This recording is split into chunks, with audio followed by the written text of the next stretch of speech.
This is surfing. And that's Harry. I met Harry at the movies, Everyman Cinema to be exact. We easily deduced that we both like movies, and then soon found out that we also like making them too. He needed a refresher for his acting showreel, and I like mucking about with cameras. So our first project together was born, a monologue scene from one of Shakespeare's plays, Measure for Measure. That's when I realized the kid's got game. So we got excited about future collaborations, talked about short films, and I remember saying very shyly that I only direct films I write. He was really kind about it and respected this silly artist calling of mine. And then the next day he sent me an email to his script anyway. That script was for a little movie called Surfing, and today we're looking at how Harry, Emily, and I made a short film. Wait, who's Emily? Okay, so Surfing is set in 1969 Birmingham about a failing musician whose life changes over the course of 3 phone calls. Oh, and there's a fly. But that'll be important later. Now that number there, over there, yeah, at the beginning is key. You see? I never made a peer picture before. Now, for a job like this, you need a production design, and not just anyone with a paint swatch. No, we need the real deal 1969 Roddy phones with paneling, the works. Like for us, we found her. Enter Emily. She's a filmmaker with a heavy emphasis on the maker, probably because she's a huge Star Wars fan and one of the elite few who gushed over the 1986 film Labyrinth. Dance, magic, dance. And just like that, everything was coming along really nicely, as in, we all said, "Yay, let's make a movie! Now we have to make that movie!" So around 2020, I realized that I'm not going to stop making movies anytime soon. So I created this checklist on Notion to help me get through the scary blank pages you encounter in pre-production. This way, just like you do with the movie, all you have to do is follow the script. Oh, yeah!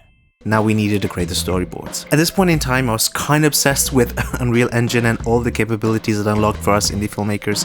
It was exciting, inspiring, and required multiple installations for some reason. My goal was simple: map our location, import it into Unreal, and get to blocking. Except I underestimated the learning curve required to get to the stage where I was zooming around Unreal, not like it was The Sims 4.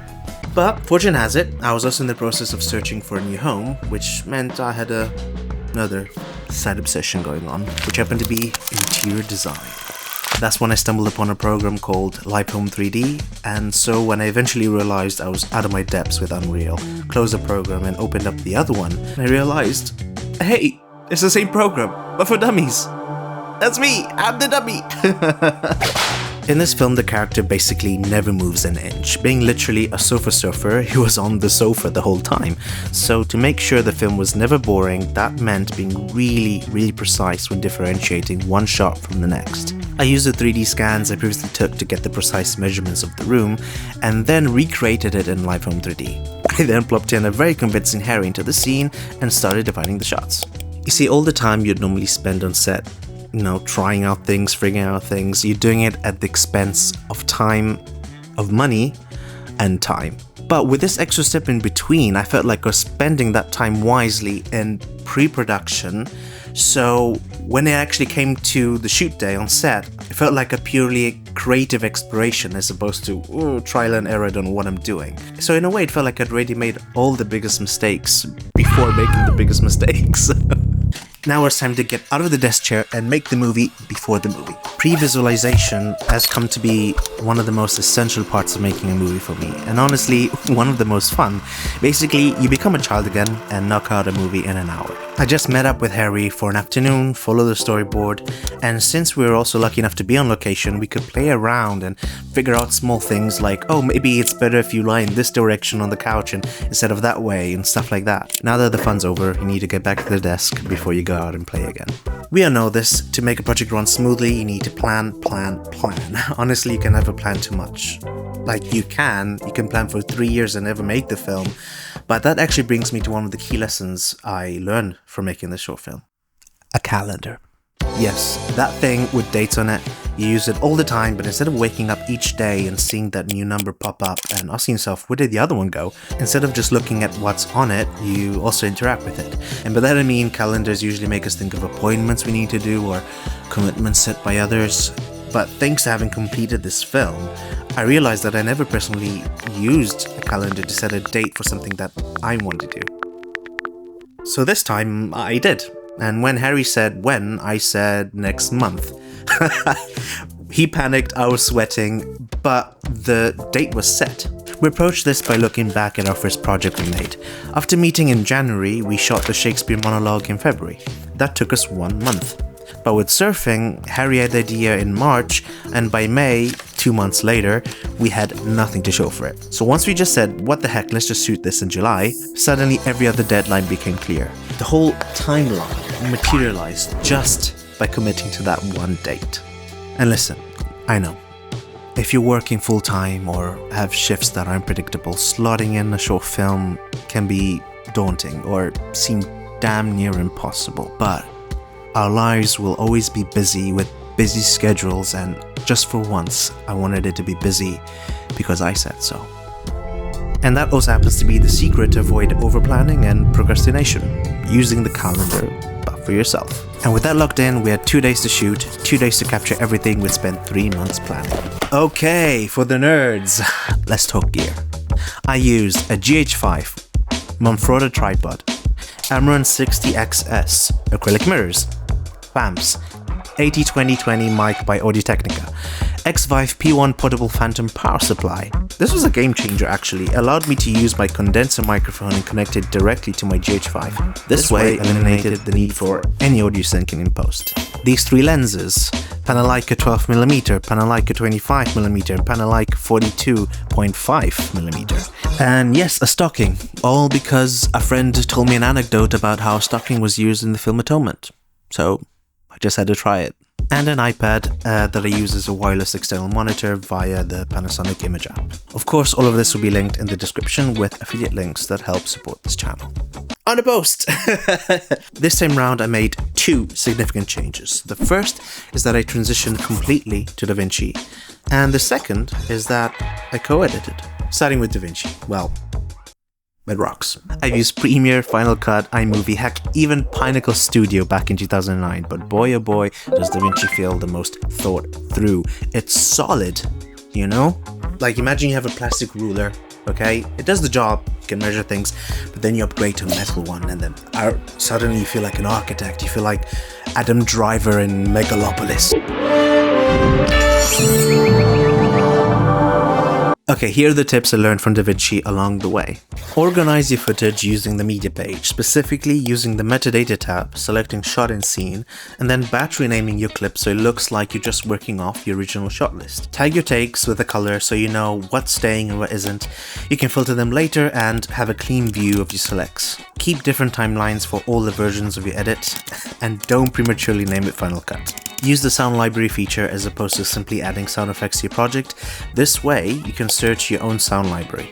Tip on that tip, when you download sounds from paid or free resources, start storing those files and naming them as if you were working at Lucasfilm, where you have all your lightsaber sounds labeled.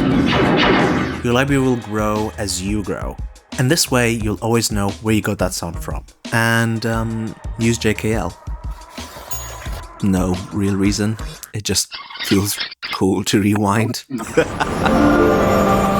that brings me to the co-editing aspect, but, you know, my throat's dry. I'm gonna go get a tea.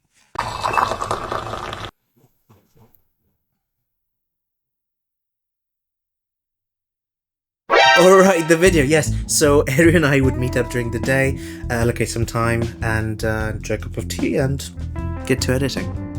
Initially, the presence of a second person, a constant Pre-viz, was very scary. But if they're an attentive listener with a collaborative personality, the whole process is way less intimidating than expected. What I loved about Harry's input is that it always came from a place of care and determination to make the best possible film he could make. That means when you make something good, as an editor, you get that positive feedback too. The best part was when he saw me slice some cuts together and insert the jump track. We'll never forget how his eyes screamed, "Yes!" It was such a delightful experience during the editing process. Making the music was much harder than expected. We had this idea of having a sound similar to Birdman, The Studio, and Saturday Night, but I'm no John Baptiste. So I first tried using Logic's drummer. It's an automatic, algorithmic drummer from Logic. But where's the soul in that? You see, the drummer is perfect for making more structured music, but I was literally trying to recreate improvised nervous jazz. So let's take advantage of how nervous it was and put my shaky fingers to use. I picked up my iPad and started finger drumming on GarageBand, and suddenly what always felt like a toy was now the missing link to reaching Hans Zimmer's level of composing. You just need to break through the myth that you can't create a great Hollywood blockbuster on an iPad. I love how much more neurotic it made the character and how it made the silences feel more silent. No, please, just tell him it's an emergency. What's the emergency? I'm dying. Dying? What do you have?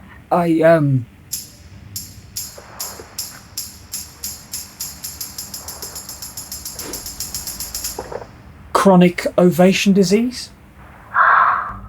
I'm super happy with how the score came out, so I'll actually be leaving a link in the description. As a bonus, you're free to use it in your films, so please send me a link. I'd love to see what you make with it, because not only am I a small creator, but gosh, it'll make me happy, wouldn't it? Right, so I'm sure you're wondering, why the hell does a movie like this have VFX? And so is Harry, to be honest. Remember that fly I mentioned? Yeah, so in the script there's this fly that's an oddly integral part of the story, but they're really hard to cast for, and none of the self-tapes we got really fit the bill, so I just decided to compose one in post. It was such a breeze to make a very convincing fly. All I had to do was insert it in the scene and create the path, which was surprisingly harder than I thought. You think you know how a fly flies because they've flown in your face more than once, but every path I drew just didn't feel right. That's when Harry, go-to editor assistant-in-chief, whipped out Netflix and went straight to the episode of Breaking Bad called The Fly, and we studied its path, and turns out flies fly in circles. If you guys are interested, I'll do a proper VFX breakdown. Just let me know in the comments. Just say, do a full VFX breakdown, and I'll do it. And that's surfing, start to finish. Looking back, I think the thing I'm most proud of isn't the film itself, even though I'm very proud of that, but is that we made it. That we set a date, we showed up, and we made something that we actually care about. That's the bit that matters to me. So if you want to see what all this planning, pre-vizing, fly studying amounts to, the film is linked down below. And maybe, if there's been a project that you've been putting off, this is a sign to finally set a date in that calendar. Now if you'll excuse me, Harry probably sent another script to my inbox.